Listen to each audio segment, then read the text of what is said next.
So hello and welcome to the 6th episode of the Boar Hat Tavern Podcast, a podcast all about Seven Deadly Sins Grand Cross. I'm your host, Daz, and I'm joined today by the co-host of the podcast, Sandyy and Novage, and special guest today, Blitz091. How's it going, everybody? Don't all jump in at once. I guess that's probably a bad way to do the intro. Say, how's it going, everyone? Because like no one's like, do I talk? Anyways, Sandyy, how's it going? Going great. I know I raised my hand for those listening in. I'm like, is this a game? But I guess I'll start off. Yeah, no, my week's been just kind of coming back into the game and doing a lot of demons with guildmates. So, like Mia Coda. I did some with Nell and I think Flip the other day. Just quick 3-turn kills, with the one. Just so much more fun just killing that fat demon now. Used to be a lot more tedious, that's for sure. Having the ones made it a lot quicker. Oh, yeah. How about you, Novage? I hear you've got a new JP account. How's that going? Yeah, I actually decided to start a JP account a couple weeks ago just to kind of see the interface and changes that are coming our way, because it kind of makes decoding these patch notes a little easier when you've kind of already kind of seen it live. And, lucky enough, for my first couple of pulls, as I was just saving my gems from those missions, I actually got the new Festival Merlin. So it's been pretty fun, doing those early missions with her. Kind of been, most of my time has been on that lately because I easily do my dailies now on global and then kind of jump over to the other account. How's Japanese coming along? Google Translate actually is very helpful. Most of it I'm just doing by memory from playing the global's version, where the buttons are and what I need to do. Fun fact, I actually started learning Japanese on Duolingo last week. So cool. Yeah, I figured, you know what, maybe I could actually watch Seven Deadly Sins in Japanese eventually. That'd be the dream, but that's a little bit of a slog. But Blitz, I'm so glad we could have you on the show, bud. So just so everyone knows who you are, what you've been up to, you used to stream and produce content quite early on in the game, eh? Yeah, back in the day. I mean, I was in from day one and should have gotten on it sooner, but I dumped like a lot of time, resource into the game, got really hooked. Started about probably 2 or 3 months after launch and had a lot of fun with it and grew my Twitch channel and, got to meet a lot of cool people in the community. And then COVID got heavy and had my first child, little baby son, and went through 2 moves and a whole bunch of stuff, transitions at work and didn't have the time for it anymore. And then right around the new year, I got back into the game real heavy, found this amazing guild with all you guys and decided to get back full swing with the game and also hoping to start streaming again soon. Cool. Yeah, I guess those are good excuses, especially having a kid. Congratulations, by the way. Thank you. Yeah, he's cute. He's too cute. Actually, we gotta watch that one. That's a good thing. Trust me. Yeah. Awesome. Well, we got a great show for everybody today. We're going to be going over the patch notes. We're going to go over 6 new characters that are coming out any moment now, pretty much as soon as maintenance is done. And that's right. You're not mishearing me. We've got 6 new characters on the banner this week. Are we ever catching up to JP fast? Oh yeah. We've also got Final Boss Bon and Elaine, which Sandyy will be going over in detail later on in the show. We're going to talk about Baby Merlin, because not only did Novage just get him in JP, or get her in JP, but she's the new festival unit, so she's causing a lot of waves and a lot of discussion, so we're going to talk about her on the show too. And then we're going to end off the game with a fun little Would You Rather segment, because we always like to finish the show off with a little fun game, and that's the game for today. Okay, so let's just jump right into it, because this show may be 5 hours long with how much stuff we have to cover, so hopefully we can do this all justice and not take too long. So the new banner has 6 new characters: Blue Nanashi, Blue Mono, Blue Valenti, Green Eastin, Green Danafor Liz, and Blue Derieri, or as Sandyy likes to call her, Dairy Queen.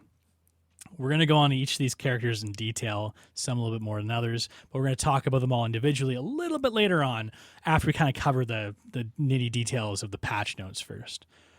One of the cool things about this banner any character you pull, any SSR character you pull, will instantly be level 80, fully awakened. So great stuff. We don't have to use any of those annoying materials that you need to get them up to their level 80 or full star awakened. Also, it's a semi step up banner too. So you get 30 loyalty points per 10 summon.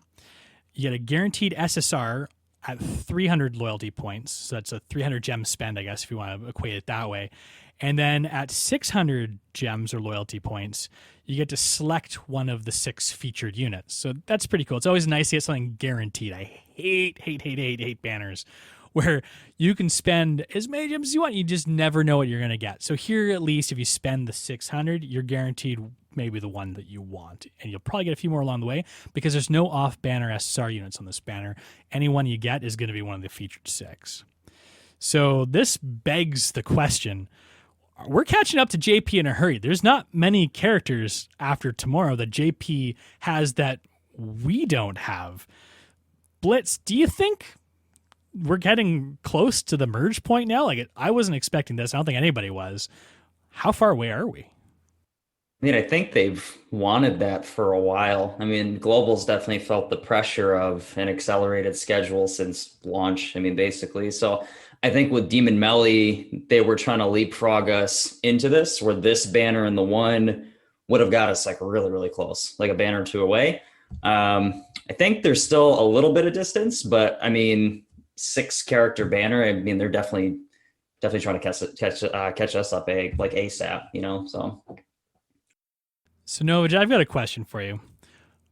I was thinking that this 6 character banner and that kind of accelerated schedule that we're seeing, do you think we might actually see on the next festival banner, maybe even Assault Melly and Baby Merlin released on the same banner even? Because there's not a lot of in-between characters anymore, like filler characters in between festivals, unless we get some, exclusives or maybe some future JP characters that haven't been released yet, coming to Global that we just don't know about yet. Do you think like maybe that's what they're planning on doing here? I mean, they could do that right and they could do it wrong depending on how that banner would go, if that's a thing. But like, what do you think about that idea? Because I know that's been floated around a bit. I mean, a lot of people I saw that would love that. From their business side, they obviously want, like Blitz said, to catch us up as soon as possible. So it's kind of like 2 different, you're either going to dump them together and you're going to do it all in one banner, or you could spread it out to kind of milk it a little bit. But it looks like they're prioritizing catching up over, separating the banners, because the production cost for them would be a lot, probably overall would save them a lot more money. So it could be high chance that they're going to be on the same banner. Sandy, do you want to catch up, or do you like it? Do you like having that foresight of knowing what's to come? Like, that's one of the nice things about being behind JP is you get to see them test things out and figure out if units are good or banners are good before we decide to pull on them, right? Yeah, I mean, it was nice having that little foresight, but I guess it goes back to some discussions we've already had, is that it'd be nice for us to test out some of the teams and go through, the challenges, because that's the fun of the game, right? When Chick was here, that's what he looks forward to. And likewise, I mean, I liked kind of having that little cheat and, looking up other YouTubers and trying to find the best strat, but it would be really beneficial, especially for me to grow in the game, is to figure out and try different avenues. So I'm more excited that we're going to catch up, and yeah, I mean, we'll be on the same pace and it'll be nice. I can't imagine, like last week, they didn't know who was going to be the next festival banner or the festival unit for JP. I can't imagine not knowing like 3 months in advance. Like sitting here being like, okay, I'm going to save for Assault Meliodas in 2 months, or, the one when, like ages ago when we found out he was coming out too. Like not being able to know if next week is going to be the next OP unit or if it's going to be, 2 OP units back to back. Like just not knowing that kind of stuff is kind of crazy to me. But hey, I think the surprise is something that would be fun. And I think that's what this is all about. It's a game. It's supposed to be fun, right? So just trying to be a little bit careful with your gem spend and maybe just always have a little bit in reserve just in case might not be a bad idea once we get to that merge point. Okay, so again, we're going to talk about all these characters in great detail very shortly, but we do have a few more patch points to go over. Novage, you want to take us through some of those, like the new events and everything we're going to be seeing come past maintenance? Yeah. So obviously the main highlight that everyone wants is those. If you saw it in the notes, it's tickets for the new banner, and Daz was quick to save those for the multi because you want to make sure that you maximize the use of those tickets. I know in the past I've made a mistake and I pulled one. It was in the dailies that we got, and then I realized that we were getting one a day, and I should have saved it for the multi. But yeah, as Dad says, for that new banner, they're going to come fully awakened, level 80. So that's nice. The other things that are coming our way is they're adding the rest of the mint green sailor outfits for Merlin and Deanne. If you've seen those in the previous updates, there was Bond, Meliodas got theirs. And you can actually get those from the two other events that are coming along tonight. Hawk's Treasure Hunt event. That's the one where you get the Merlin's event, and it's kind of like a mini game where you're going around digging for treasure. So a little bit more interactive than the previous one from last week where you select all 9 chests and it's kind of just a random prize. So, if that's your thing and you enjoy those little mini games, that one's a little bit more interactive. There's an exchange shop. You're getting coins every day from just doing some of the, death matches, boss battles, and that's where you get Deanne's cosmetics. You're also able to trade in those coins for some Eastin and Nanashi stamps. So if you're a stamp collector, there's two new stamps that are pretty easy to get. There's also cosmetics in that same exchange shop for the new Liz. You're kind of limited to 10 coins per day. Of course, you could exchange that from in the exchange shop, the coin shop actually, if you wanted more, but you could easily get them every day if you just have the patience. The other one that I actually thought was kind of cool because I know there's Brawl isn't for everyone. I kind of just go in myself just to collect the daily points, and sometimes I don't even do my brawls because the rewards from the chest wasn't really that enticing for me. They updated it. It's improved. They took out like the gold SR pendants and they threw on SSR pendants and some Super Awakening coin in there. So it kind of, I may change now my daily routine for my dailies in a sense to include brawl matches now. Even if you're able to skip it, I still wasn't doing them.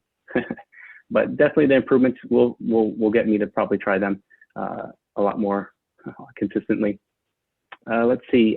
We also have buff events. I mean, they're adding on a few more things to it. There's the SSR equipment rate up.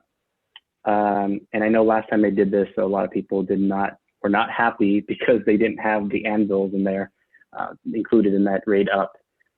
There was no information this time around. We kind of just snuck that in, and we'll see when we are able to join the game. We also have some free stages, boss battles, 50% stamina. So that's good for people that are running, just need to catch up on some things. And then 100% deathmatch rate up. I know Sandy was mentioning that she was doing some death matches. So there you go. You can run a few more a lot faster. And let's see. I mean, the cosmetics is something else that I'm looking forward to. I missed out on Eastin cosmetics when she came around because I didn't really at the time didn't know she was going to be a character that you used in PvE or some other scenarios. I know Daz, you mentioned to me that you were looking forward to that as well.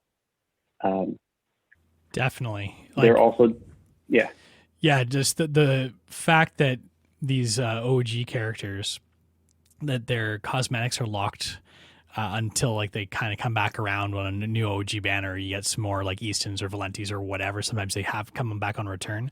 It's really frustrating when you're trying to do Akumu last week with this crazy strat with event food that Sandy showcases in her videos and stuff. And I'm like, I don't have enough attack on my like low alt level Eastin, but if I could do it if I just had a couple more cosmetics. But you go to the cosmetics shop, it's like, oh, none are available this time. There's nothing more frustrating than that. So a little high foresight this time. I'm gonna probably get a couple weapon cosmetics just so the next time Akubu comes around, I'm not left high and dry. Yeah, the other people that are getting cosmetics on this is Dairy Queen, as Sandy calls her. She has a cosmetic bonus that Sandy will review when she gets to her turn to discuss about one of her favorite characters. The other one is Nanashi. He gets 3 of them as well. Those ones actually you have to pay money for. The Dairy Queen cosmetics actually are straight to the Sacred Shop via diamonds. So there's only the headpiece and the weapon that is going to be in the shop for diamonds there.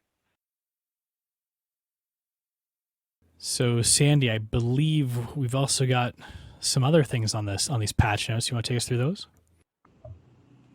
Yes. The one I'm most excited for, Final Boss Bon and Elaine, finally released.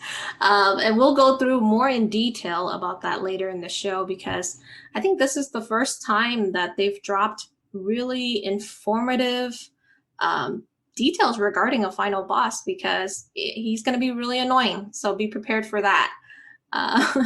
Also, they also dropped that we have a buff to despair. And that's one of Nanashi's cards that has despair.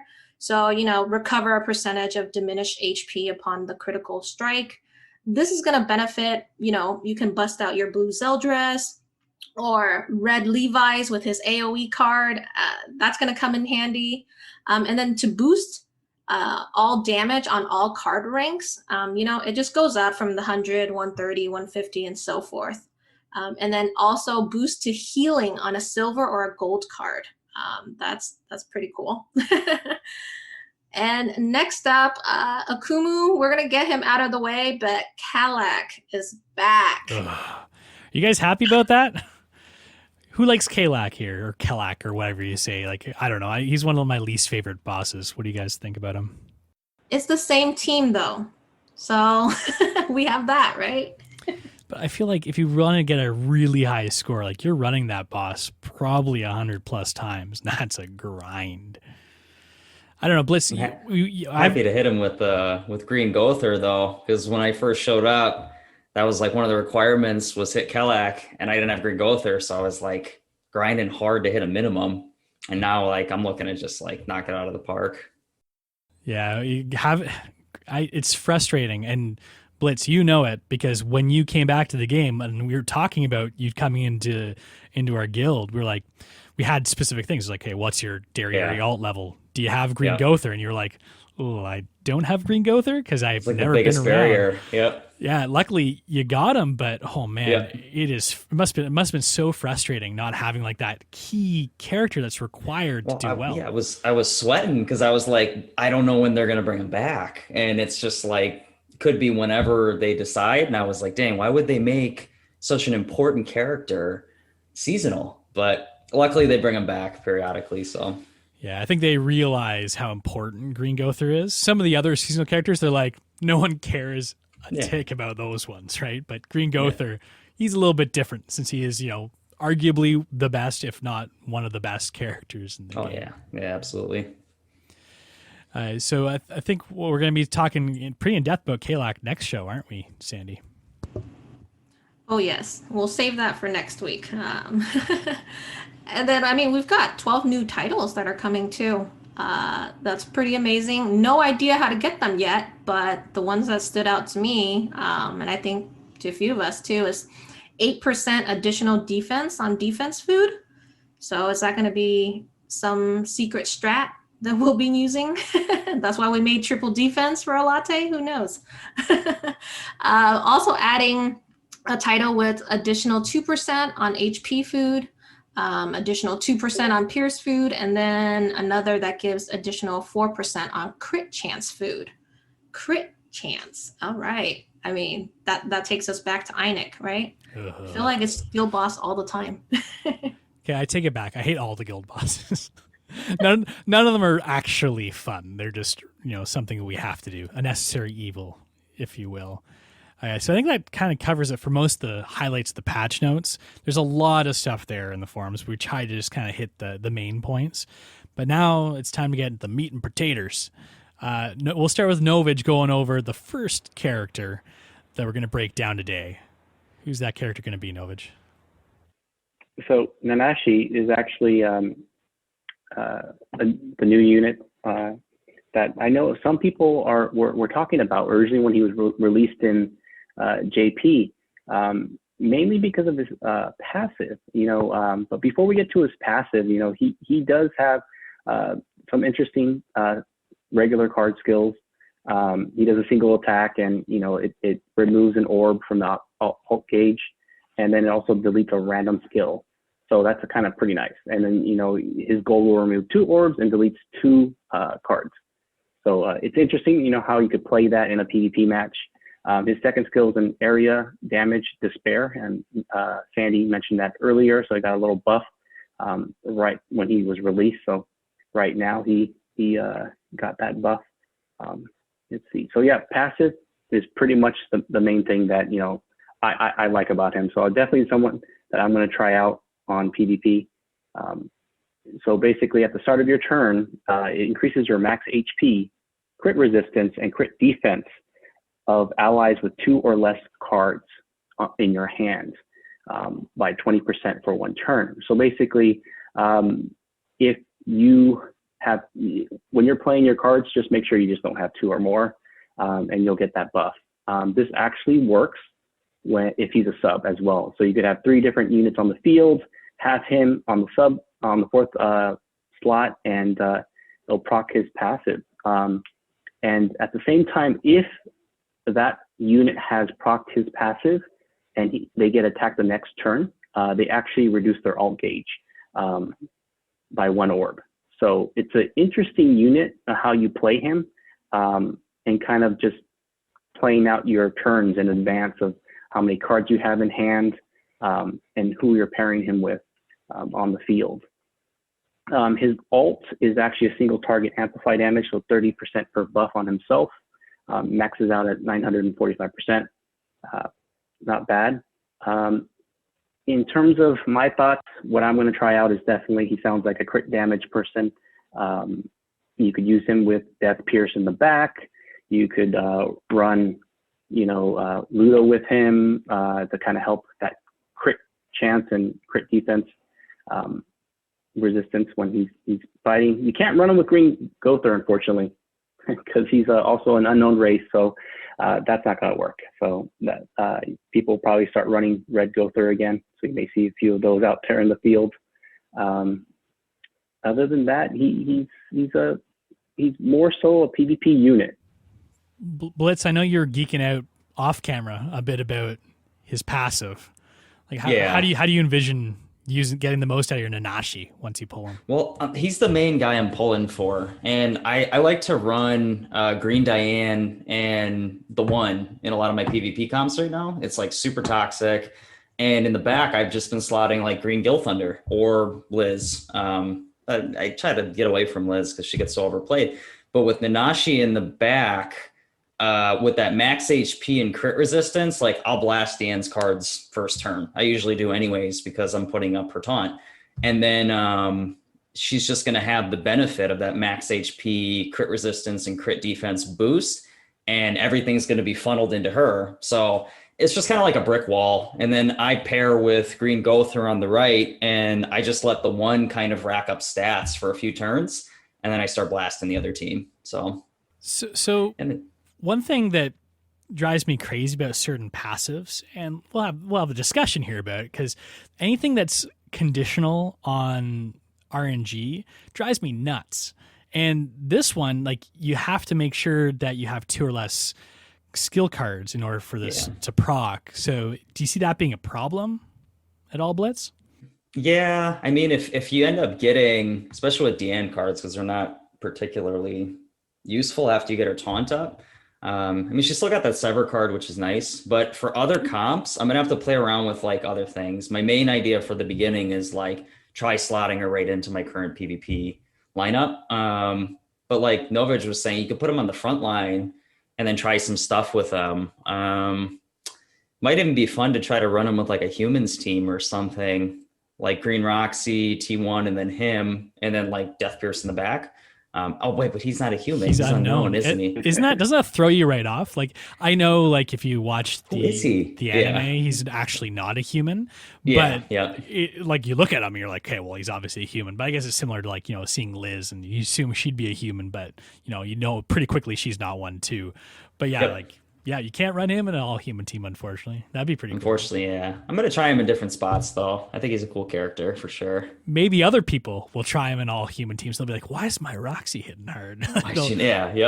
Just it's a little nerf to people who don't read the patch notes or like the character descriptions. All right. Maybe you want to talk about the next character there, Novage? Blue Mono? Yeah, Blue Mono, right off the bat, she does share some cards with the other units that or similar skills as with the other units in this banner. The first skill that Blue Mono has is a single target. What's nice about it, it removes buffs, and it could also remove stances if it's a gold, if you get it that high. This one is a human unit, so you could pair her with Roxy or, kind of use that grouping in a team. So you may be able to see some different strategies with that. I know Sandy covered Shin a while back and upgrading the cards. So if you're looking at trying to upgrade your cards again to or actually I believe Shin's only single his own cards, right? He doesn't upgrade everyone's to that. Second skill, Shadow Cut, to area damage. It seals alt gauge for 1 turn and gold seals for 2 turns. It's very similar to Valenti, which someone else will cover today. The passive increases hero damage 30% per orb that the enemy has. So, definitely will be helpful in like PvE content where some of the bosses have like large alt gauge. The more they have, the more damage she's going to do. Do we know how that works? Like if there's multiple characters and you say you're playing PvP, and say they all, like 3 of them on the board had full alt gauges, is it just whoever you're attacking that you get that damage against, or because she's got even an AoE attack, or is it just for like if they have like each have 2, then you get 30% times 2? Like does it stack that crazy? Because I've seen her do like a really big damage in some PvP showcases. Do any of you guys know about that? Like I actually don't know. Well, the sad thing with Blue Mono, the note says excluding PvP. Oh, does so it? That's like the silver. Yeah, that's like the thing that kind of, I don't know where you slot her in. I mean, I think she has a kit that could actually tackle Red Demon like pretty well. So like Nova's saying, like more PvE. But yeah, it's a real big shame that doesn't work in PvP because that would be really nasty. That'd probably be way too overpowered. Yeah. So never mind. I mentioned that in the beginning. I was eventually going to mention that, but yeah, she's more built for PvE content. I mean, you can use her in missions or anyone that you're struggling with, where the bosses have a more alt gauge. And yeah, trying her on the Red Fat Demon. The first stage doesn't have any alt gauge, so you probably see her more shine on stage 2 or 3 heart. And but just waiting for him to build up his orbs is probably not something that most people do. They kind of go for the quick turn kill that Sandy was mentioning with the one kind of just killing them in like 3 turns. But yeah, I couldn't, I think this unit is more in preparation for Final Boss Escanor. Definitely is one of the critical units that you need. And I mean, if you get her, you could probably start building her now before he comes, so you're not rushed to trying to build her then. But I mean, again, if you built the red mono for like a Festival King and Hendrix team, you may have cosmetics and equipment already built for her, and you could probably carry that over for Final Boss Escanor. I was so much more excited about Blue Mono when I thought she could use her in PvP. Turns out she's not nearly as good of a unit as I thought she'd be. So Sandy, I mean, unless anyone wants to keep talking about Blue Mono, I'm like so dejected now. I just want to move on to the next unit. You want to tell us about Blue Valenti? Yeah, Blue Valenti. So she's a must for hard to play strategy if you're looking to get, top 50, top 10 even, with Final Boss Bond and Elaine.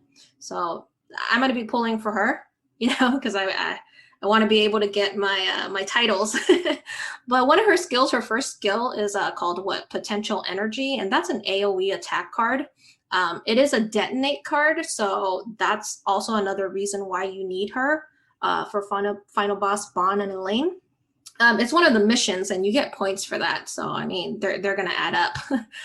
Her second skill is Fluid Dynamics. It's a single target debuff, and it alt seals for 1 turn, and then it basically seals your orbs for 2 turns on gold. And her passive here, this is also why we're using her. It's like she's just made for Final Boss Bond. Nothing else. Her passive applies Infect. So it restricts recovery related stats for 2 turns on enemies who have used buff skills, excluding their ults. So that goes back into the annoying, Bond's going to be regen, right? He's going to lifesteal, taunt, stun. It's just going to be super annoying, and we want to stop him from healing. Her ultimate is a single target attack with Rupture. So 2 times against buffed enemies, she's there. She's going to kill. And then my thoughts on her is just, you're going to need to pull her for those try-hard strats. The passive is great for Final Boss. Again, she's not good for PvP. Really hard for me to even think about how to place her within a team anyways. Because again, that Infect passive can easily be removed with like a heal or debuff card from like King. If anything, for those of you who are aiming for the other characters, but you get her, maybe that's an extra UR costume for the Green Valenti.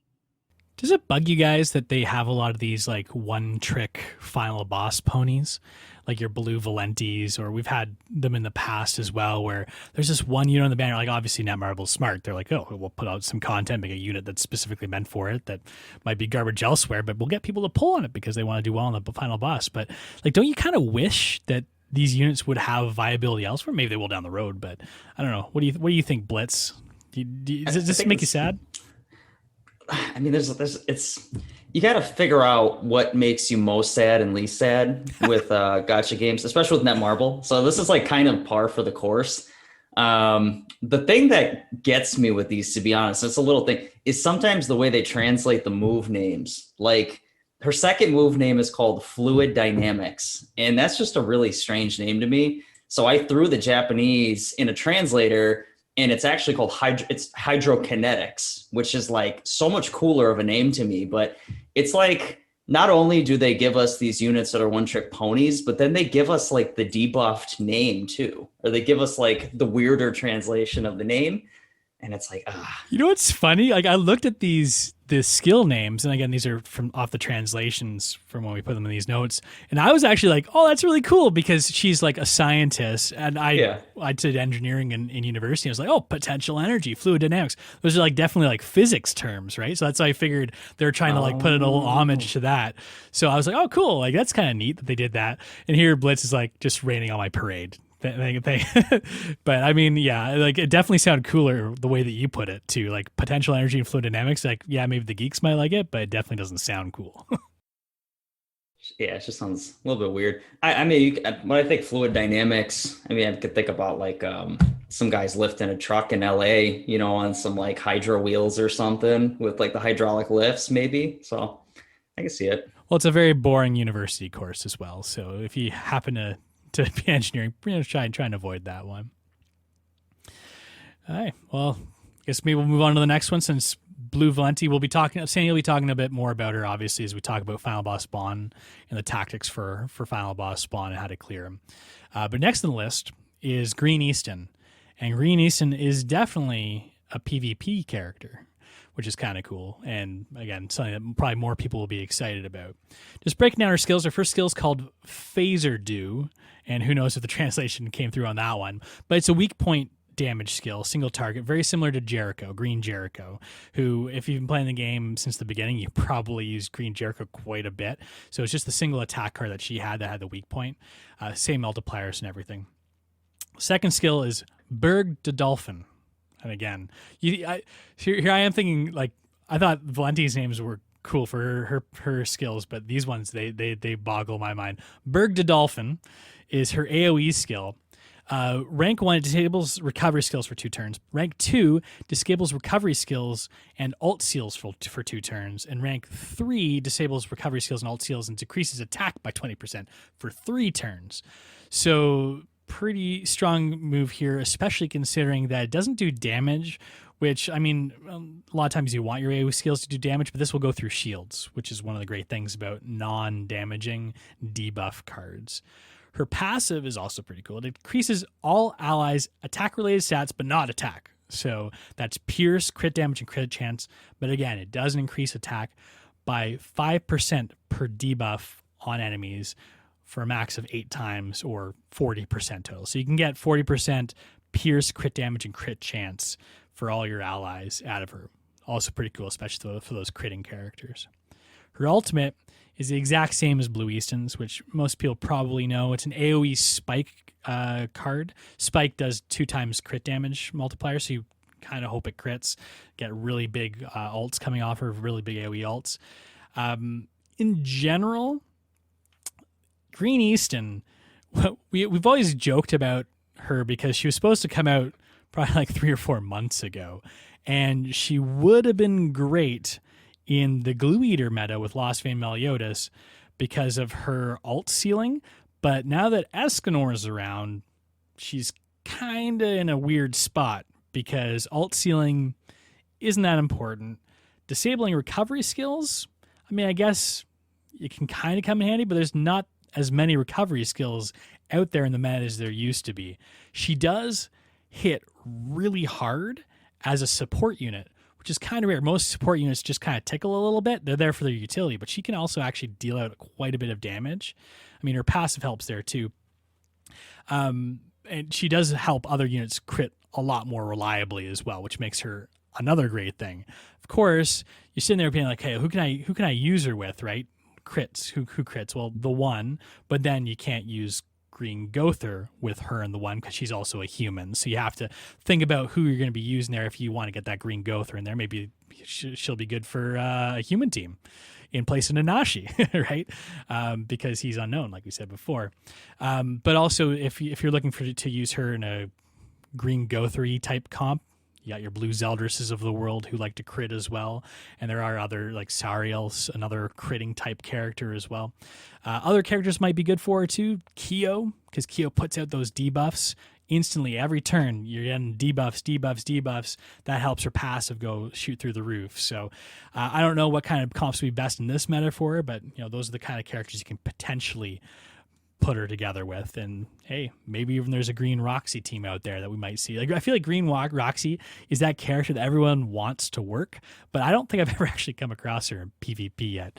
Blitz, I know you do a little bit more probably PvP than I do.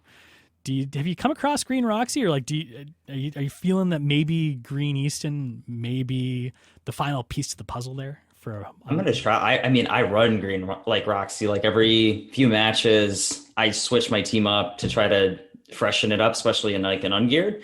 And I actually I love Green Roxy as a character. But again, I think the one key piece is having someone that has a passive like Demon Melly's gonna have for demons on the human side. Because then I think like the one Green Roxy, whoever that is, and then like Death Pierce would be nasty, or even this Eastin. I've been running Blue Lilia and Green Roxy and Escanor. You run it with evade food, and if you can all survive turn 1, no one dies. Like the damage is really nasty if you get some good rank ups. I'm gonna try slotting Eastin in though, because I've been waiting for a while. I'll slot her in place of Lilia and probably keep Death Pierce on the back and see what happens. But yeah. Solid unit. This evade food meta is driving me crazy, by the way. I don't know what it is about evade food. It just feels so bad to whiff on a crucial skill, too. And you almost have to kind of assume it's always out there unless their CC is like through the roof and it's CC food. I run it. I love to catch the gold Escanor card. So they'll dump like 2 upgrades into Escanor and then he'll wind up and swing and it's just a whiff. And then I'm just laughing. Like, so toxic. Oh, it's great. Next on the list is Green Danafor Liz. And first off, biggest gripe, she is not an Elizabeth unit. So she's got her own engravings. You can't just slap on your, HP defense Goddess Elizabeth gear here, because Liz and Elizabeth apparently are different people. Go figure. This just screams oversight and greedy Netmarble there. I'm okay with like new cosmetics, but URs, no thanks. So Green Danafor Liz is like the epitome of a one-trick pony. You wouldn't bring her to PvP or any of that stuff. The only place you'd probably use her is on Grey Demon, and I'm going to go through her list and through her kit, and I'll explain why. But even there, she's kind of in a strange spot. Her first skill is called Crosscut. It's a single target attack card, and it fills Ultimate Gauge Orb, 1 orb on silver, 2 orbs on gold, very similar to the Green Escanor card that everyone's probably used a billion times. Her second skill is called Angry Attack. It's a single target attack card. It decreases skill ranks. On silver and gold, it actually depletes the target's ultimate gauge, but the number of skill rank decreases you do. And this is the same card that Green Gother has. Not the good Green Gother, though. The bad Green Gother that no one uses. I think I used to use him in Training Cave, but really, like, that's the skill she's got, so she's already starting in a bad spot. Her passive is kind of cool, though. I mean, it's a neat idea. Then you read the last part of it, and there's a bit of a letdown at the end. So it ranks up all skill cards of all allies at the start of the turn. Then it says, oh, wait a minute, this is only in deathmatch, so that's a down right there. Then only if all allies are green, which, I mean, you can work around that in PvP, but it's only working in deathmatch. So this is like exclusively something you'd use on Grey Demon. And the other thing to note too is it only ranks up your team, not the team of the person raiding with you. And it doesn't work in the sub slot. So you have to have her in the front line, which is a little frustrating too, because a lot of the strategies out there for Grey Demon, they don't rely on card rank ups as much. And the one that does, let's go over the two. There's the Liz, there's the Goddess Elizabeth strategy, which I'm presuming you can't use Goddess Elizabeth and Liz in here, even though their engravings are different on the same team. But that alt-rest strat doesn't need rank ups at all. The other strategy, which you could potentially slot her into, is the Green King, Green Gother strategy. But the problem with that is you almost want to like wait a few turns before you get the rank up, because you need King to build his alt gauge up. So she doesn't really slot into any of these places. Not to mention, only one of her skills is a ranged attack. So you're going to be whiffing like that Grey Demon's got evade food every turn with one of her skills. And the other one doesn't even do very much damage. And generally you want damage dealers, someone who can proc damage, right? And she's not the greatest at that. I mean, getting that rank up is great. The one thing, though, that could potentially work out in her favor is once Green Baby Merlin comes out. Because there's been some great videos out there. I think Seaton did one with a great reaction where Green Baby Merlin, her attack cards can do like over 1 million damage, even like closer to 2 million when buffed too, with like a Gil Thunder or a Helbram buff. So there's a potential here if you slot in Danafor Liz with 2 Baby Merlins, one on each side, and maybe a couple Green Gothers, you can get those gold Merlin cards turn 1 guaranteed. One of you can one shot phase 1 on turn 1, and one of you can one shot phase 2 onto turn 2. So maybe we'll have some turn 2 Grey Demons in our future if you happen to get Danafor Liz. I know a lot of people probably aren't excited to pull her, but she's actually personally one of the ones I'm a bit more excited to run, because I feel like 90% of my time in this game is spent running demons, and anytime you can run them faster is a bonus for me. Sandy, you've been running a lot of demons recently. We talked about it off the top of the show. Are you hoping to get Danafor Liz? Are you going to use her at all? Do you see any place for her in these Grey Demons, or am I on crack? So, well, I mean, maybe it's a separate question. You don't have to answer that one, but maybe you can ask the other questions first. Yeah, no, I don't think you're on crack, Daz. Thanks. I think I do want her because I'm trying to get my box to 4 mil, but you're right. Getting those demons quick 2 turns, I can't even believe that. I mean, that would be super fun. I wouldn't be mad if I got her, since I'm going to be pulling on the banner anyways. And yeah, trying to become a collector. Yeah. What do you think, Novage? Do you have any itch to get Green Danafor Liz, or you're just like, don't care if I get her, don't care if I do? No, I think Sandy mentioned it. For a lot of people that are trying to inch their way to that 4 million milestone to get the extra HP bonus that is beneficial to in so many aspects of the game, getting a couple of these units, it just kind of helps you kind of reach that score. As for getting her to push the demons, I'm on you with that. That'll be helpful. I mean, 1 out of 6 would probably just do the job. So not looking to maximize her. Hope I didn't jinx myself and get like 4 copies and none of the other units. That'd be horrible. But yeah, no, it'd be fun to run a two turn kill on Gray. Yeah, like you guys are saying, and Asu Max actually mentioned it in chat too, in Twitch chat. And he said this is a great banner for that box CC because everything that you can pull off it is a new unit, and B, maxed all the way, right? So if you pull 6 units, hey, like you're shooting up maybe a couple 100,000 CC in your box. All right. So did we save the best for last here, Sandy?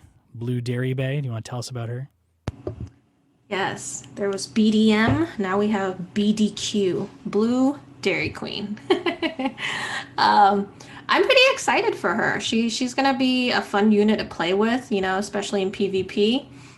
With her skill cards, I mean, her first skill is called Heavy Impact. It's a single target attack, and it removes buffs. And the gold one removes stances. I think that's similar to, was it Nanashi or Blue Mono that Novage reviewed earlier? There's too many of them to keep track. Oh my gosh. But hey, PvP, you can take those buffs right off of, the one. He's not going to be, untouchable anymore. And then her second skill is a Valentine gift. And she's just a tank. So it's a buff card, which taunts, which increases her defense-related stats by, the 30, 50, 80 increments. And she becomes immune to stun for 1 turn or 2 turns on a silver or gold. I wouldn't say she's better than Green Deanne. I still think Green Deanne, her taunt's just a lot better, but I mean, Blue Dairy is just going to be great. Her passive actually increases basic stats of the hero by 10% for a max of 3 times if the hero takes damage from enemy skills. So she's just, you hit her, she's going to buff herself. And at the max stats, it'll disable the ultimate move of all enemies for 2 turns. So that's toxic. She's just toxic. And her commandment, don't forget, she's a demon, decreases the damage of ranged skills by 35% in PvP. And that's just why if you pull her, I'm sure there's been showcases already, but I would love to see her back on the battlefield. Again, very fun unit to play with. I'm curious to see how Blitz, if you do pull her, how you would play her. But yeah, I mean, we already have the cosmetics leveled up for her. We got UR gear ready for BDQ.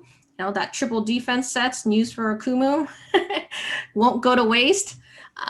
And, I want to try her on a commandments team, right? With Zeldris, which he increases allies' basic stats, right, per commandment on the team. Maybe slaughter in. She's going to be great with Assault Melee when he does come out. Hopefully he doesn't come out too soon because I'm still trying to get these people up. Red Melascula maybe, because again, her taunt skill revives an ally. So maybe it's just like you just can't touch her. You'll have to go for her for 3 turns. Or maybe even withdrawal, again, commandments team. And going back to that costume set bonus, I would say you get 1 random costume enhanced materials box. So that's different. Cool. We get extra stuff. Don't know what it means yet, whether it's like a randomized one of those cosmetic things that you can upgrade the outfits, but we'll see. And yeah, I mean, I'm pretty excited for her. I definitely will aim for her in blue Valenti. And I'll take any SSR Netmarble's willing to give me right now. I'm 5K away from 4 mil. My gosh. Twitch chat's going a little crazy. You can't remove Escanor's buffs.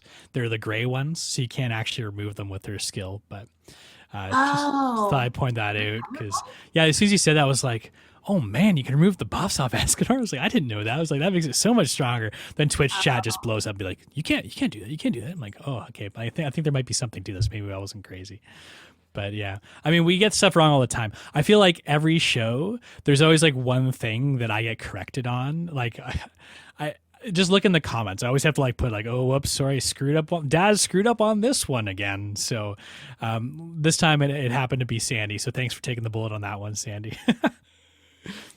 I'm just happy with Blue Derieri that her passive only stacks 3 times. Because if that said 10 times, you know that she'd be using Guild Boss, right? But luckily that's not the case here. So Blitz, you gonna be taking Blue Derieri into PvP? She's not gonna fit on that humans team, but I'm excited. I really like taunt characters. I'm excited for this one. And like Sandyy said, her defense related stat boost is just, I mean, Green Deanne's is crazy. But the thing with Green Deanne is a lot of times turn 1, she can get shut down by Liz. So like if you don't put that taunt up, she's just dead weight. And if you do put the taunt up, she's a stunned taunt for a turn or 2. This is kind of like an anti-Liz, Goddess Liz with that stun protection. The one problem is she could still be petrified, but not a lot of people are running petrify right now. So it's like not as big of an issue. I really like the passive on this though, because this is kind of like you paired Blue Droll with Green Droll. Because it's got the alt disable and she's got the taunt, and then remove buffs is always nice. Cancel buffs and stances. I like to see any character that kind of pushes either Green Gother or Goddess Liz like out of the meta, or makes it like more difficult to use those two because they're so dominant. And I think she's going to be really good with Assault Melee. I know off the rip, like out of the box, she's pretty good, but even down the line, as we get more demons, she could become a mainstay, I think, like on an Assault Melee team. So yeah, I'm excited. I feel like the one thing she's missing to like make her a really like OP taunt unit would just be like an extra turn on her taunt. Like the fact that Green Deanne, I think her bronze card is 3 turns, isn't it? And then, long. Yeah, and then you only have 1 turn on bronze. It's the same as Droll too. And I mean, Droll is the same. I run Droll a lot in PvP recently too, and I always have to use my rank up on Droll. It feels like, because I'm like, hey, well, I need it for 2 turns for it to be kind of useful. I feel like that's going to be the situation with Blue Derieri. If you're running Gothers along with her too, you might be like, hey, I need that buff up for more than 1 turn, right, to like actually get some value out of it. And I think that's one of the things that makes her fall short of Green Deanne. But I don't know, like how, like what do you guys think? Like, do you think, like, we got Blue Derieri, I guess you've got Green Deanne, Blue Droll, and maybe Estarossa, or like kind of like the taunters of the crew, or at least that kind of realm. Like, do you guys see Blue Derieri displacing any of those? I know I think in JP, Green Deanne is kind of, I was going to say king, but I guess queen of the taunt characters. But I don't know, we're not JP, so maybe things are a little bit different. Novage, what do you think? Think Derieri's got a place here? I think when Sandyy mentioned Assault Melee, she'll definitely have a place. I think right now, I think Green Deanne is probably the current queen of PvP taunt for the time being. But I mean, I guess it's more of so of when we finally catch up, it's just that units that kind of support each other a little bit better. Some of them were released in different orders in a sense, so it kind of threw a lot of things off for us as global players. I know Blitz was waiting for that Eastin and months later finally get her. But yeah, in a sense, I'd say Green Deanne is still probably going to be what I would be running, and I probably won't. If I get her, I probably wouldn't run her until Assault Melee. Again, that means you're depending on pulling 2 characters that are barely getting into the game in the next month or so. So the big question for everybody is who I want to know who is at the top of your lists for this banner, presuming that you're pulling on it. We'll start with Sandyy. Who, like, what, like, are there one, maybe two characters that you want more than the rest? Definitely Blue Valenti right now, as of right now, because I'm going to try for that final boss, Bon and Elaine. And without her, I think it's just going to be super annoying. So, not saying that free to play can't play it, but I want to be able to release some sort of video with Blue Valenti, and she's needed. So she's the one I am pulling for. How about you, Novage? Which one are you looking for? I'm hoping to get Nanashi. I kind of want to try different things because I mean he hasn't been that, I would say, out in JP for that long, but hopefully there's still some room to kind of discover what else he's capable of. Who knows? Maybe units down the road may give him a little bit more of a boost. How about you, Blitz? I feel like I already know the answer for you, but which one do you want? I'm kind of in the same boat as Novage with Nanashi. I think there's just a lot of potential there with him. But Green Eastin is like, it's those two kind of coupled. I've been waiting on Green Eastin for a while, and I want to see down the line if she ends up fitting into like a humans team really well. But with Sandyy, I mean, the content I used to put out YouTube side was primarily the final boss. So like I'm going to be shooting for a high score in final boss as well. So I'm definitely going to want at least one copy of that Valenti. Ooh, those are fighting words. Can't wait to see who comes out on top, Sandyy or Blitz. I think Sandy's probably going to edge me out. Sandy's really intense, and she's got the DMs and the love mail to go along with it. So I think like Sandy's just blowing up right now, and I think that's going to push her to push really hard on this. I'm still going to give it my best shot, but Sandy's really the queen at the end of the day. So see what we can do. Oh, you're both going to lap me. So what's the consensus here? Just quick, like how far into the banner are you planning on pulling, guys? Sandyy, I'm assuming you're pulling until you get maybe 600 to get that Valenti? Yeah, to come out on top of Blitz, yeah. How about you, Novage? You going to be pulling or skipping here? Pulling soft pull, hard pull? I think I'm going to probably go up to the first guaranteed, the halfway mark. At least one out of the 6, hopefully. That will be the one that I want, right? Yeah. And how about you, Blitz? You going to go all the way to 600 on this one? Probably, yeah. I'm in the same boat as Sandyy. I'm trying to get that 4 million box CC, and I'm still about 200,000 away. So, I mean, this will be a really helpful banner for that. So I'm going to pull through them. Nice. We'll see how it goes. I think I'm on Novage's boat too. I might just go for the 300 just to get a guaranteed, maybe get a couple along the way. But I'm not too heartbroken if I don't get any of them, to be perfectly honest with you, because I feel like they're not game breaking or meta shifting or anything like that. And like, yeah, it's great to have them for Final Boss, but you can get through Final Boss without them. Right, Sandyy? I think that's what we're talking about next, actually. Segue. Perfect. Yeah, so final boss, Bon and Elaine. This one, from what we've seen in JP, is just the most annoying one so far. You've got, be prepared for the regens, the revive, lower card ranks, alt drain in the fight. What can you do to this couple, right? They're undead. Elaine will buff her allies, so don't think about bringing commandments in here. And Bon, he's extremely powerful against HP attribute heroes. So there goes, it just limits down what you can do. And the best team, honestly, goes back to Blue Valenti, Blue Lilia, Blue SR Arthur. Okay, not the one that crits. The other one where he has his AoE card that disables recovery skills, and Blue Jericho. That's going to net you over the 5K points for the hard to play, right? If you're aiming for top 10. But like Daz said, you can use free to play players on here too. But the reason why those characters, right, if you looked at the patch notes, they actually, Netmarble gave us really detailed, they gave us missions. So we're able to know what's going to generate the most points calculation by the end of the fight. So it's detonate gives points. So Blue SR Arthur, Blue Valenti, their skill cards has detonate. So you're going to be stalling and being strategic on how you play. So those points can just add up.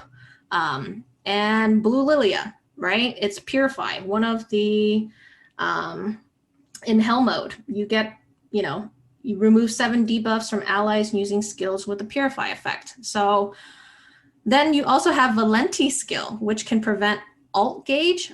So you kind of plan that carefully between the detonate cards, right, with the skills, because if you're aiming to kill, then you don't want to use an alt drain card. So this is very strategic, very annoying, but that's the team that's going to net you the most points. And of course, Valenti's ult does double damage to buffed enemies. That's the same as Green Valenti. So that's who you're going to be using for kill. And then, there's going to be other variations, but the top scores getting over 3K is going to involve Blue Valenti, Blue SR Arthur. But free-to-play players, you can pop out the Blue King, the Red Gother, the one Blue SR Arthur, maybe Red SR Liz, and goes back, Blue King, Blue SR Arthur, Blue Giant Deanne, Blue Murmus. So yeah, it's doable, but if you really want those high points, I'm going to be trying for that. And I'm looking forward to seeing, you going to make a video of that too, Blitz? Might have to come back and make a video for that one. And I actually just made UR gear for Arthur, which is like really good timing. A lot of people were saying, oh, why do that? There's other people, but my boy Arthur has always been a great value pick in every meta, every color of him that's come out. I love Arthur as a unit. So I finally have UR for all of the characters needed. Not Jericho, but Lillian. Who are you going to run, or what gear are you going to run for Valenti? I actually I did her, I UR'd her recently. I'm going to do attack defense on her. Okay. All right. So I got a triple defense for her, so it's probably not going to be very useful here. Okay. Yeah. Hey, I second that, Blitz, about the Arthur. I love his units. They're in a sense, right before our first Guild Wars, I actually UR'd a set for him, and I've been having fun with them on the demons, or the PvE content with the green one that we all got for free. It's kind of nice to see what he's capable when you kind of enhance his gear. You can always find a spot for him, and then he's always a solid support unit, for Merlin and stuff. If you're in PvP, slot green Merlin in the back, throw the Arthur on her. She gets the good length, and then the extra UR gear just helps you kind of push that CC a little higher. So, yeah, great value unit. What UR gear did you guys use for your Arthurs? Did you go HP defense or did you go attack defense? The age-old question. I went attack. I went attack crit damage, actually. And the reason why I went crit damage is because Arthur always has a sever card. Well, I guess not. Does he always have it? I think he always has a sever. No, so the SR one doesn't. But all of his SSR ones have a sever card. And he always has some sort of crit mechanic, I feel like. And he has relatively high crit chance. And Merlin is his CC boost unit. So she boosts his crit another 20% when you throw her on him. So I like to see big numbers. So I went with the crit damage. Yeah, that's one on my list, is to get Arthur some UR gear, but I've been spending a lot of those purple stones on the Angels recently. So once they're all done, I think Arthur might be the next one. Sandy, is there a team here, like if you're not going for a high score and you just want to get it done as fast as possible, is there a team that you'd recommend for that as opposed to just trying to get these massive scores, like fast turn kills? Yeah, I would say, for farming reasons, a lot of free-to-play players, if not if you've only joined the game like this week, but we kind of, a lot of us saved up the gems for the one. So if you happen to already pull him, you want to go with the Red Gother, the one Blue SR Arthur and Red SR Liz, and you'll be able to just farm with that, and you'd be able to beat it. You don't have to worry about the high scores. Cool. Well, we've somehow covered all of the patch notes, including the characters and banners and everything. Now we're just gluttons for punishment, so we're going to cover some of the JP stuff. And we've talked about her a little bit here and there, but now we're going to talk about her in a little bit more depth. The daughter of Belialuin, not sure if I pronounced that right, a.k.a. Baby Merlin. So she launched last week as the new JP Festival unit. A lot of hype around her too. Everyone loves Baby Merlin. First skill is Mana Ballista. Single target attack card with Power Strike. Exactly the same as Sariel's. Does extra damage equal to enemy resistance. Second skill is called Double Mana Fusion. It's an AoE debuff that infects, which restricts recovery-related statistics, so like life steal, heals, that kind of thing. And it's got like a half-decent multiplier on it too for attacking damage. Her passive is pretty cool. Each enemy skill cannot deal more than 40 damage to Merlin. So if she's from full health, it's going to take 3 hits at least to kill her, assuming there's no fancy Goddess Liz passives or anything here. So you're not going to get one shot as a Baby Merlin. She also has increased attack-related stats by 1% for every 4% of remaining HP. So that's a maximum, if she's at full health, 25% attack-related stats boost. So she hits hard when she's at full health. Her ultimate, it's an AoE card that does 400 to 600% damage multiplier that puts a barrier on the team, equal to 5 to 20% of the damage dealt, depending on how many ults you've got, how many dupes you fed into her. The shield also works kind of like Goddess Liz's shield, where no bonus effects will actually be able to break through the shield except for rupture. So if someone has bonus crit chance, bonus crit damage, anything like that, none of that stuff counts except for ruptures. Thoughts on Baby Merlin? Novage, you actually have her on JP. So why don't you tell us what your thoughts are on the little cute unit that could? Very fun unit to play early in the game. That's where I'm at. Not anything anywhere near to like the competitive PvP side of it, but definitely, as you mentioned, she does hit very hard with full HP. The one thing I haven't been able to figure out is if her ult, after she uses it, because it doesn't tell you how many turns that shield goes up. It kind of just says it gives you a shield. So it's interesting. I don't know if it just goes away after so many turns. I haven't really messed around with that. I think she has a lot of uses in your PvE content. She does a crazy job in Grey Demons, as you mentioned briefly, I think at the start, about the massive amount of damage that she does. Again, she just came out, so I'm sure there's going to be a lot more, discovery of what she can do. I know it's hard to put her. You can't put her with a Green Gother because she's also an unknown. So again, finding a spot for her in possibly in a new PvP meta, I think is what people were trying and hoping that it might materialize. But in the end, I think it's more of just like a surprise unit that you're going to fight probably later on, and you may have to adapt to that as you're not probably used to it. But right now, I'm pretty sure in the JP competitive PvP, you're going to be seeing her all over the place. There's always this expectation for festival units to be somewhat meta changing or broken or whatever, and they've set a bit of a precedent with this, right? Your Lost Fame Meliodas, your Goddess Liz's, Festival King, at least on JP, and the one, right? So now, I guess Assault Meliodas too, if we want to be completionists, but Merlin seems to be kind of hitting a bit of like mixed reviews.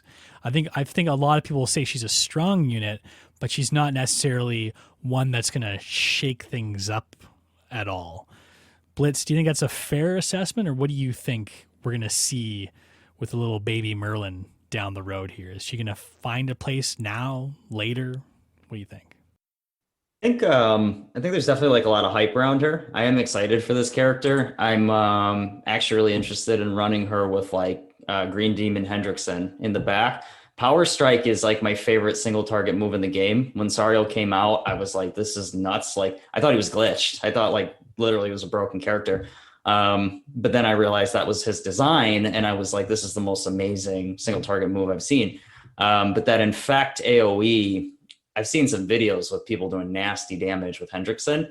So I think people are definitely going to be motivated to try her out because of like the hype that comes with her.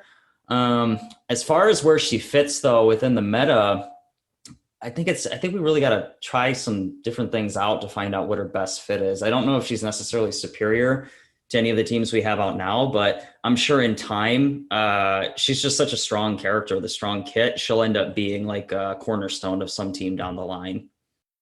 Yeah, I feel like that's just like what she's been now known as is just a solid character, but no one really has the meta figured out for you. I think people are still searching. She's only like literally like a few days old, right, on JP. So there is some, shaking out that needs to be done, I think, before people find the perfect team for her. I feel like this happened a lot with Assault Meliodas too, and people still talk about it. Be like, oh, if Assault Meliodas had like that one extra strong demon, he'd be like crazy, and like down the road he's going to be crazy once that demon comes out to like make him that new broken character.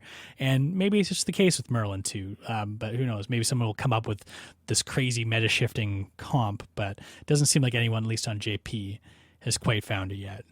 Sandy, are you going to be pulling for little baby Merlin when she comes out? Yes, I am. I think it's just going to be funny running around. We got big old yoked up the one, and then you've got little tiny baby Merlin. That'd be fun to see, but, I'm curious, as you were talking about, Daz, with like a new meta unit, maybe we'll find out with Gray Demons, right?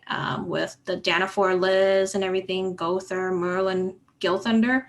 Maybe it'll make it quicker. She could be useful for that, but very curious to see how she'll hold up, definitely in PvP as well. I think Namikaze in the chat said it the best.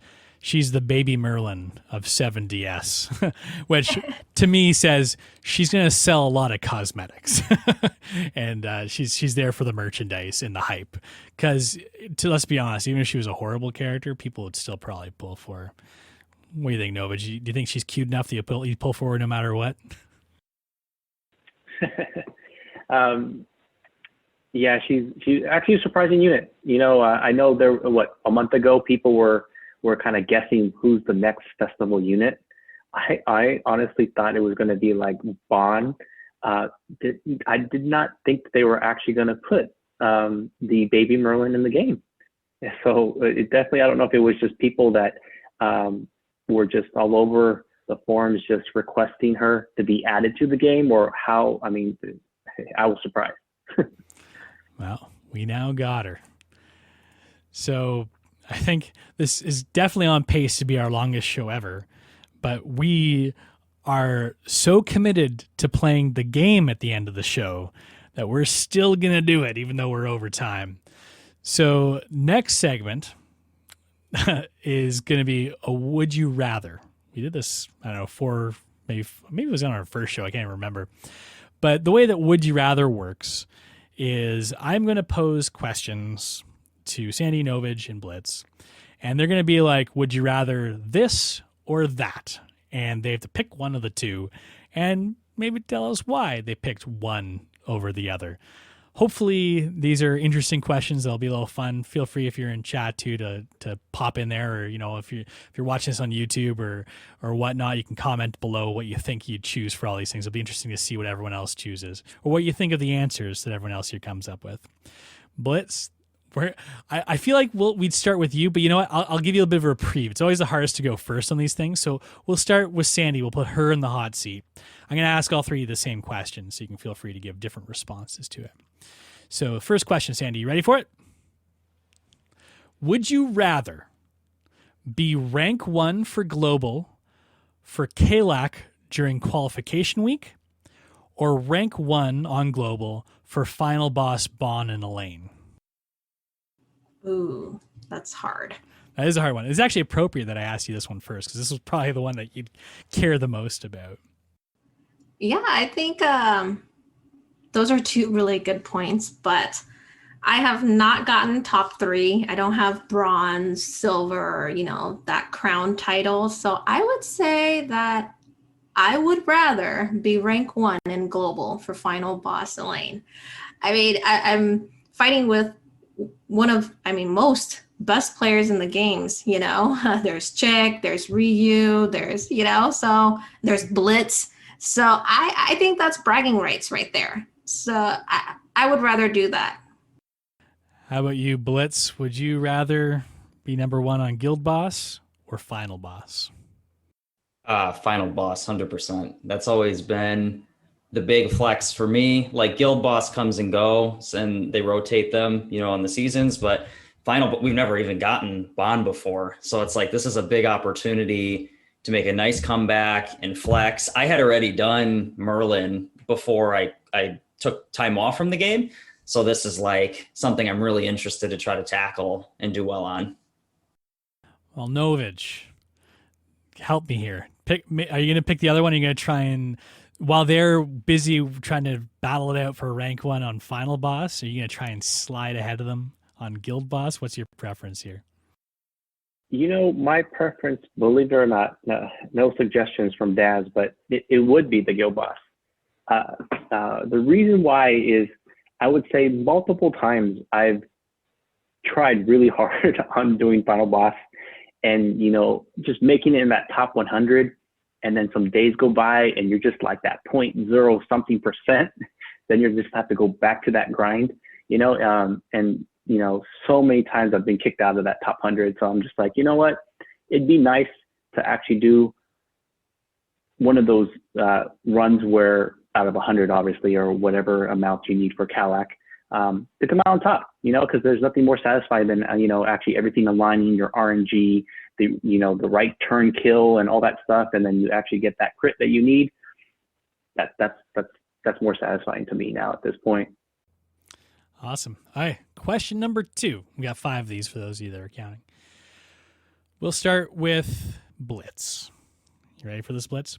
Who would you rather have as a little brother or sister? Baby Merlin or Baby Yoda? Kind of appropriate, as we were talking about before too.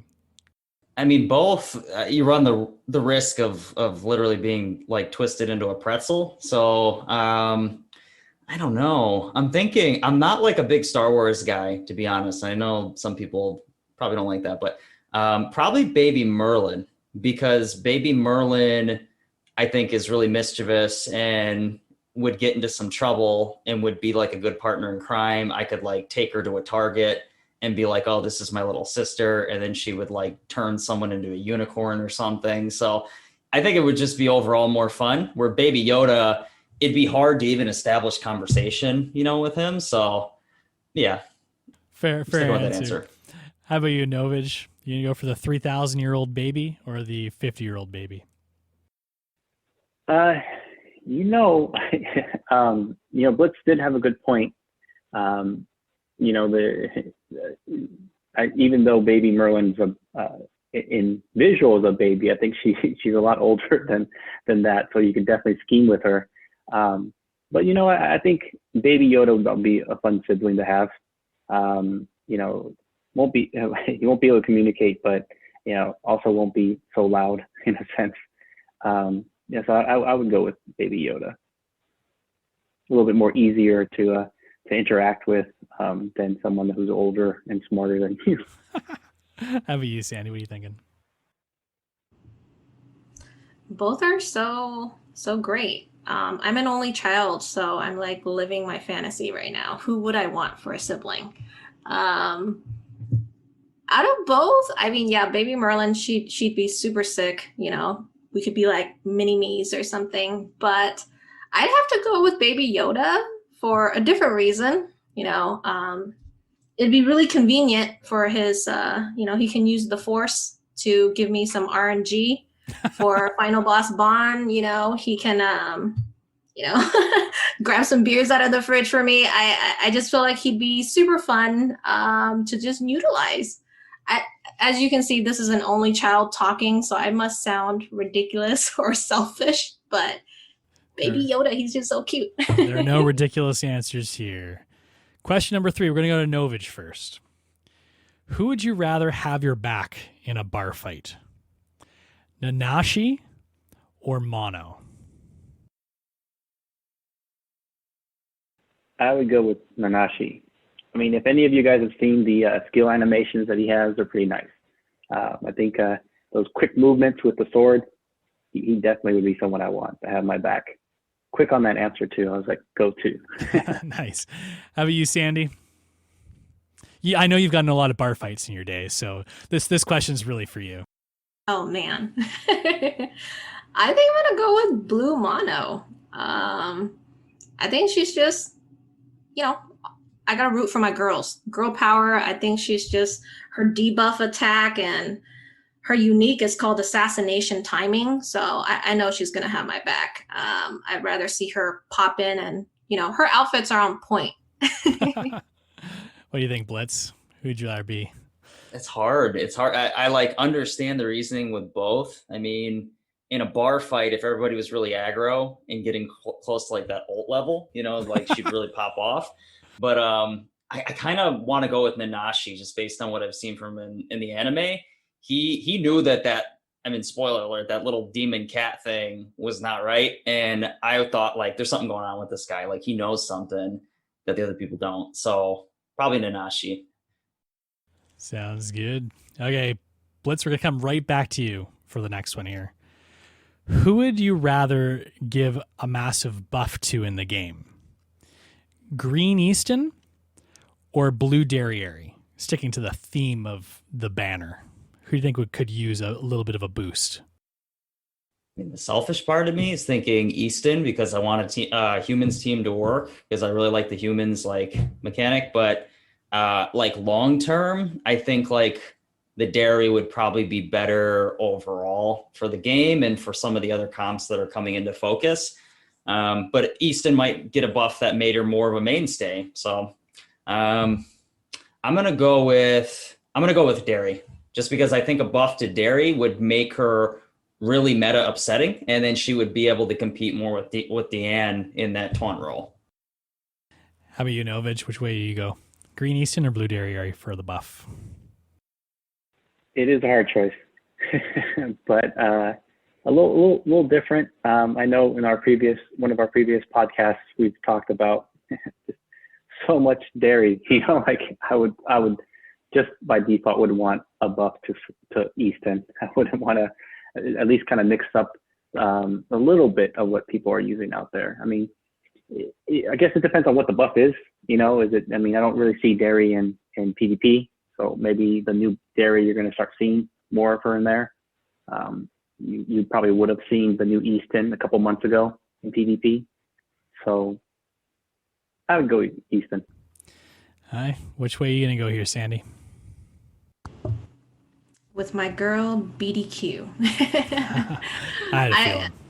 Yeah, I agree with Blitz. I just kind of want her to have that buff. That way she can just go up against the meta, make her a little bit more, I guess, not average, because I'd really just like to see her back on the field. I don't want to use her for guild boss or anything like that, so maybe that buff can go into PvP or some other thing. Final would you rather question. We'll start with Sandy, then we'll go to Blitz. We'll finish it off with Novage. Which YouTuber would you rather hang out with? Nagato or Nagato, I still don't know how you pronounce it, or Seaton? What do you think, Sandy?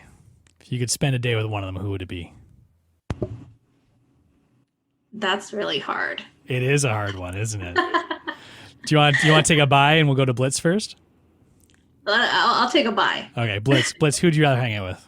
Oh man, that's so hard. Nagato, he's been wearing a maid outfit for like the last week, so that'd be pretty cool going out in public with him because he'd be like masked up and in a maid outfit and just look like a total sicko. But I really like the idea of hanging out with Seaton because of his mannerisms. Like I've even put in the chat a few times, like so I like when he says like get in the bin. Like I think that's really funny. He's like get in the bin, like, and just his mannerisms. One time in a video he was like, right on guys, it's like we're having a proper chuckle. And I was like, a proper chuckle. I was like, dang, like I need more of that in my life. So probably Seaton. You wouldn't send him to the Shadow realm, eh? All right. No. So Novage, how about you then, bud? Seaton Man, this is the final question. It is difficult because both guys are great. Been following them since I discovered them when I was trying to find how to do stuff in the game, or in the first month that this game came out. And it is tough. If I had to pick one, I probably would go with Nagato. As Blitz said, he wore a maid outfit, and he no shame to like record videos with that. So I'm sure he'll definitely be a fun person to hang out with. Okay, Sandy, you've had some time to think about it. Now we expect a response. Which one is it? Nag or Seaton? I want to hang out with both, like ladies and gentlemen. I just woke up, A little mixture of both. I like it. I think, if I had to make a decision, again, they're both great guys. Nag is just fearless. And, Seaton, I was just so excited to even hear that he listens to our podcast. And I really want to hang out with him. I'm very interested in his growth, and how he's made videos. I kind of want like a MTV Cribs tour of his little shed. So I definitely want to hang out with him. Hopefully we get that opportunity. Maybe one day he can be a guest star. Hey, he's so pleasant. He's just so pleasant. Like even when he's pulling and he's getting shafted, he's like laughing about it and he's so pleasant. I'm like, man, my phone's already been thrown across the room 4 times. And he's laughing it off, Yeah, well, like Sandy said, maybe we'll actually get the opportunity to make these dreams come true one day, and we'll have them as a guest on the show. Not that Blitz wasn't amazing, because Blitz, you are an amazing guest. And you know what? If the question was, would you rather hang out with Blitz, Seaton, or Nagato? I'd say Blitz any day of the week. Thanks so much for coming on the show. And this is probably where we're going to start winding her down. So thank you, everybody, for joining us today at the Boar Hat Tavern, 7 Deadly Sins Grand Cross podcast. We stream this show live on our Twitch channel, twitch.tv/Boar Hat Tavern, every week on Monday nights at 9:30 p.m. Pacific time, about half hour after the standard maintenance typically starts. Sandy, where can folks find you and your amazing content? Right now, I only have a YouTube. I am working on that social media, but youtube.com/Sandy with a double Y 7DS. Blitz, thank you again so much for coming on, bud. It was a pleasure hanging out with you. If people want to hang out with you after the show and your channels, your YouTube, Twitch, where can people find you? How can they get in touch with you? Where can they follow your stuff? Best place to start, since I haven't put a video up in a while, is probably my Twitch. So it's twitch.tv / or whatever that is, the / Michael Jackson tilty line, Blitz091. And that's probably the best place to find me now. And if you jump into our Discord, I'm active on there as well, as we all are. So funny story about our Discord. We've promoted it every single show, but we never actually put the Discord link in the description until someone pointed out last week that we didn't have it there. So if you would like to hang out with us, the link is going to be in the description below in the YouTube channel or the podcast, or wherever you happen to check it out. You can find all 3 of us there, or sorry, all 4 of us there. We're all members of the Global Guild Denied as part of the Scoundrels Alliance. If you'd like to come out and hang out with us, maybe you want to join our ranks, definitely check out that Discord. If you'd like to get in touch with us, you can email us anytime at podcast@boarhattavern.com, or you can follow us on Instagram or Twitter at Boar Hat Tavern. You can subscribe to our podcast on Apple Podcasts, Google Podcasts, Stitcher, wherever you happen to find those podcasts online. We'll probably be there. You can also find our shows on our horrible website at boarhattavern.com. I know it's on our to-do list to make that horrible website a little less horrible. We'd also like to thank Madeline Marois for crafting our killer logo, Streetwise Rhapsody from YouTube for composing our awesome cover of the Grand Cross theme song that you heard at the beginning of this show, and Andre Bobe from ArtStation for letting us use his outstanding 3D renders of the Boar Hat Tavern that we use for our pre-live and post-video splash screens. You can find all of their work and their websites in the description, and I did not forget to put those in the description, so you can definitely find them there. Everybody, thanks for listening. Have a great week.